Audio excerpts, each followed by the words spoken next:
Hello friends, आज मैं आपको लाइव पैरालिसिस एक्सरसाइजेस के बारे में बताने जा रहा हूं क्योंकि आप लोगों के काफी कमेंट्स थे कि सर हमें लाइव डेमो दीजिए जिससे कि हम अच्छे से करवा सकें।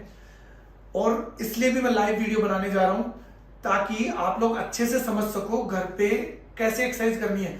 अभी आप लोग जनरल एक्सरसाइजेस कराते हो जिससे कि स्टिफनेस और बढ़ जाती है और इंप्रूवमेंट आने में काफी टाइम लग जाता है। पैरालिसिस में होता क्या है, इसमें डे 1 से एक्सरसाइजेस इंपॉर्टेंट होती हैं। जैसे मैं आपको बता दूं, फर्स्ट स्टेज होती है एरिफ्लेक्सिया, उसमें सारे मूवमेंट लॉस हो जाते हैं। नाउ 7 डेज के बाद दूसरी फेजेस स्टार्ट होती हैं, तो आपको 3 to 7 डेज के बाद से ही या 3 डेज से ही आपको एक्सरसाइज स्टार्ट कर देनी है। अब एक्सरसाइजेस कौन सी करनी है, क्योंकि अभी तक आप जो भी एक्सरसाइज करा रहे हैं मेरे हिसाब से पैरालिसिस कंडीशन में, हेमिप्लेजिया में या स्ट्रोक में सही एक्सरसाइजेज नहीं है।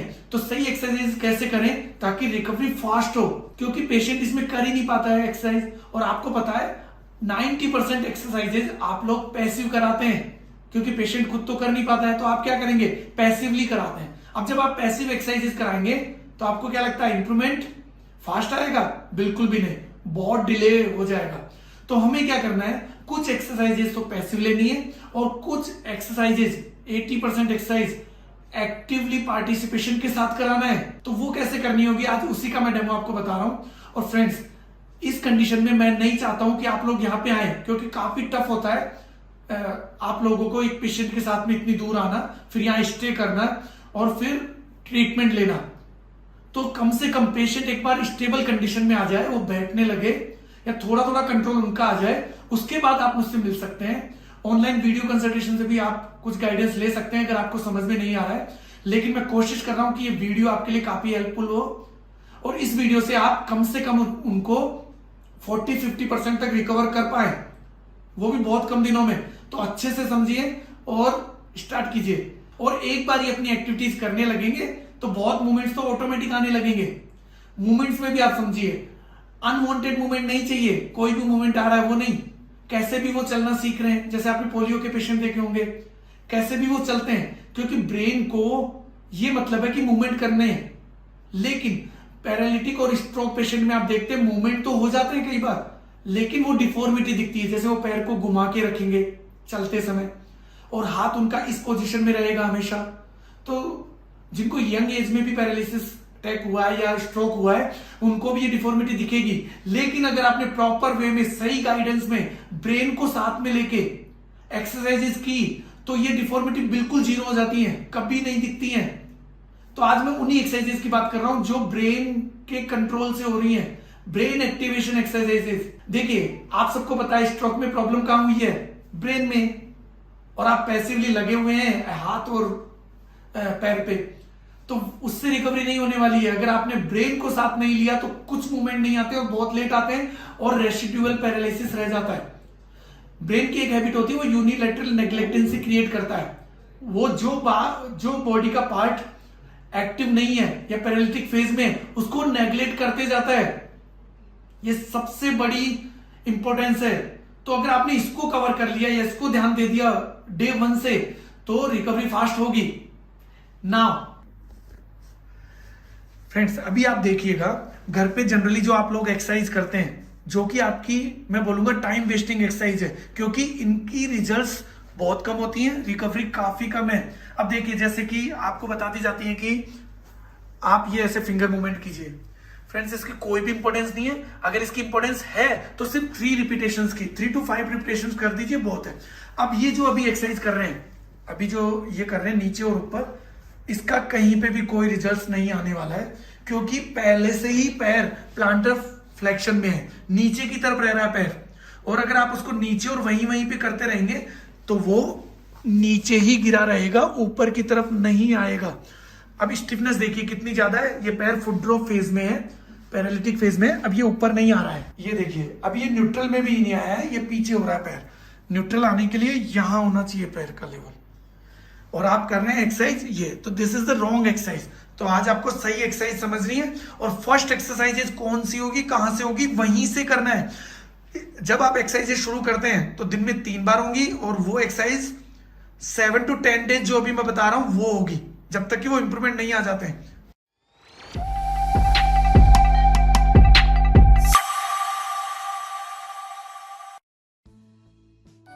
Doctor Sandeep Bhardwaj, MPT neuro, consultant physiotherapist in JK Lon SMS hospital.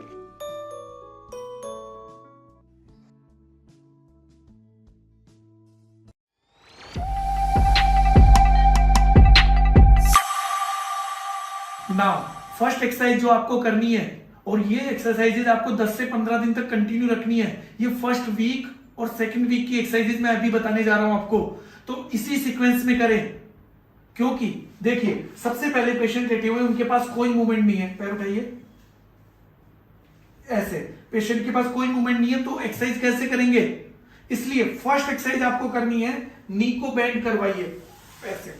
आपने जब नी बेंड किया है, इसके बाद दूसरे नी को भी आप बेंड करें और पेशेंट को बोलेंगे कि मैं भाई अभी आपको बता दूं, इनका ट्रीटमेंट 15 डेज से चल रहा है, इसलिए इनके पास ये स्टेबिलिटी है, लेकिन आपके पेशेंट के पास ये स्टेबिलिटी नहीं होगी। जो ही आप यूं रखेंगे, पैर इधर गिर जाएंगे या फिर पैर उधर गिर जाएगा। तो फर्स्ट एक्सरसाइज जो आपको स्टार्ट करनी है वो ये होंगी, ऐसे रखना है और कोशिश करें, पेशेंट को बोलेंगे कि आप इन पैरों को सिर्फ होल्ड कीजिए, रोकिए। गिरने लगे तो आप अपने दोनों हाथ पास आ जाइए, आप अपने दोनों हाथ यूं रखेंगे ताकि गिरे नहीं, और पेशेंट को बोलना है कि आपको घुटनों पे देखना है। आपको घुटनों पे जब वो देखेंगे तो विजुअल फीडबैक जाएगा और वो इसको मेंटेन रख पाएंगे। जो ही ये गिरने लगता तो बोलिए कि लेफ्ट साइड जा रहा है, आपको सेंटर में लेकर आना है, तो पेशेंट ट्राई करेंगे सेंटर में लाने के लिए। तो फर्स्ट एक्सरसाइज ये है, क्योंकि अभी क्या है, मसल्स में कोई पावर नहीं है, ब्रेन को इंडिकेट किया जा रहा है कि आपको घुटनों को बैलेंस कराना है। ऑटोमेटिक ब्रेन इन्वॉल्व हो जाएगा और आपकी एक्सरसाइजेज स्टार्ट हो जाएंगी। तो स्टार्टिंग एक्सरसाइजेज यहां से होती है, मूवमेंट से नहीं होती है। ये करने के बाद आप पैरों को सीधा करेंगे, उसके बाद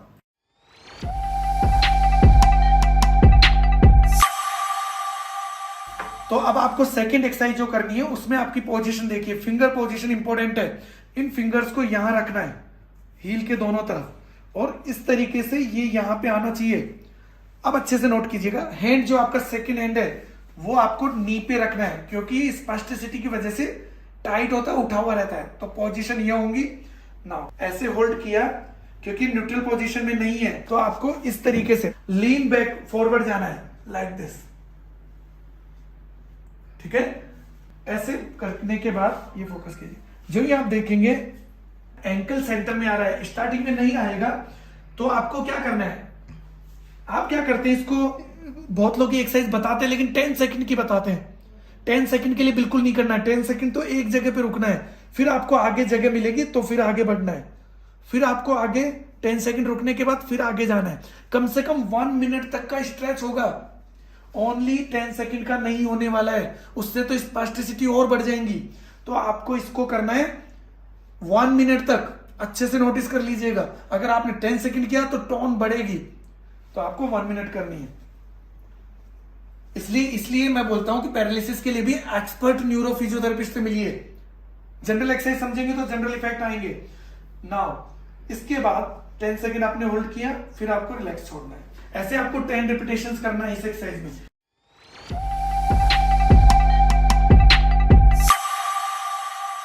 यहां से होल्ड करना है, सेकंड हैंड यहीं रखना है।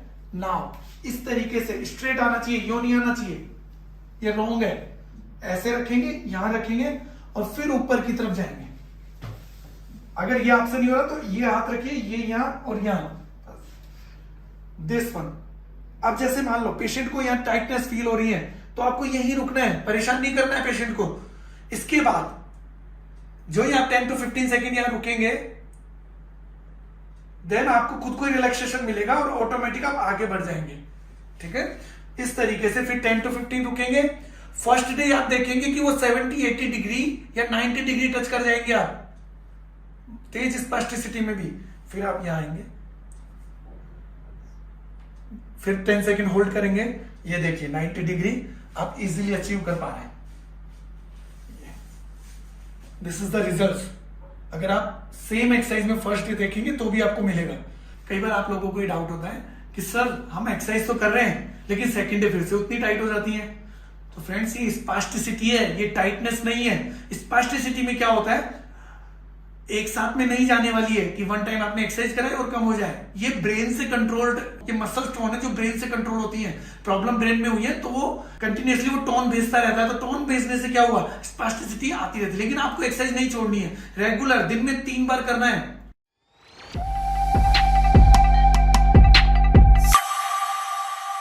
अब आपको पैसिव, ये लोग कई बार आपको ये एक्सरसाइज बता देते हैं जनरली, ये वैसे तो ये करना गलत है, अगर इसको करना भी है तो सही तरीका ये होना चाहिए, ये रख के ऐसे पूरा राउंड सर्कल, देखिए ये देखिए उनके इफेक्ट आ रहा है अभी। और आप ऊपर ऊपर से करने से कुछ नहीं होने वाला। पास से this one, this is the proper way.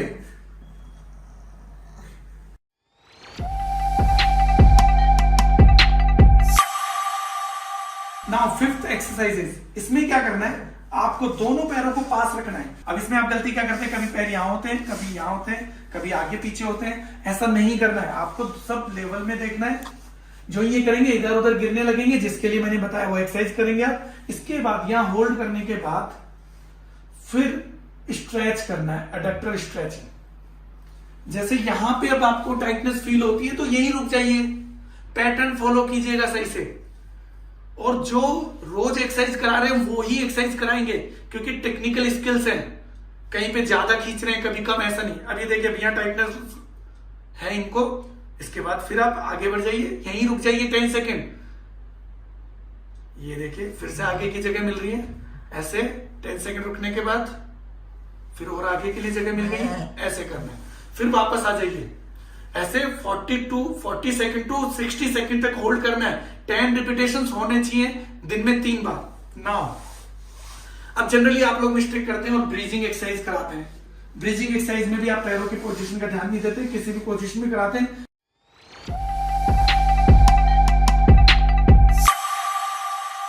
अब ये जैसे कमर उठाना है, अब ये कमर में स्टार्टिंग वाले पेशेंट्स में ये कंट्रोल नहीं दिखेगा, वो इधर उधर ऐसे कमर वो करेंगी, तो आपको स्लाइट एक्टिव असिस्ट करना है और ऊपर उठाना है, और ऊपर, इतना ऊपर।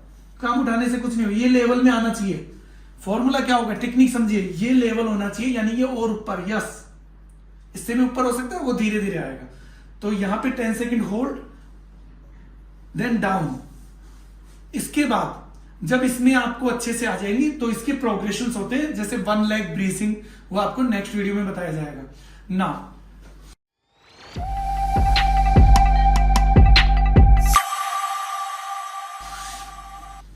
तो आप ये जो एक्सरसाइज करते हैं, ऐसे मूवमेंट करने की, ये करने की, ये नहीं करना है। ये उनको करना है जिनको बहुत टाइट है, और वो भी एक प्रॉपर वे में होना चाहिए। जैसे कि इधर देखिए, हर जॉइंट को अलग मोबिलाइजेशन होता है, तो ये नहीं करना है, प्रॉपर वे में करना है। यहां तक गया, यहां टाइटनेस लग रही है, थोड़ा और डाउन, बस 10% आगे तक जाना है।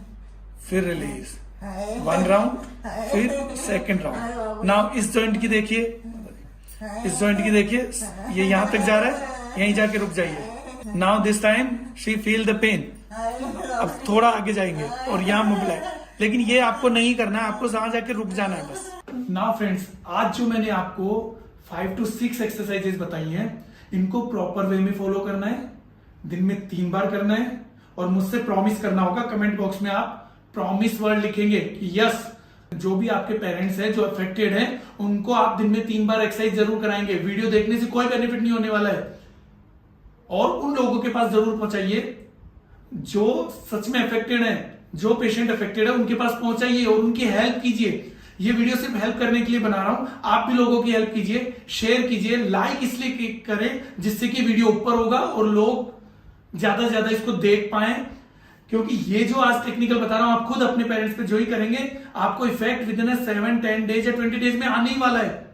फिर नेक्स्ट एक्सरसाइज स्टार्ट करनी है।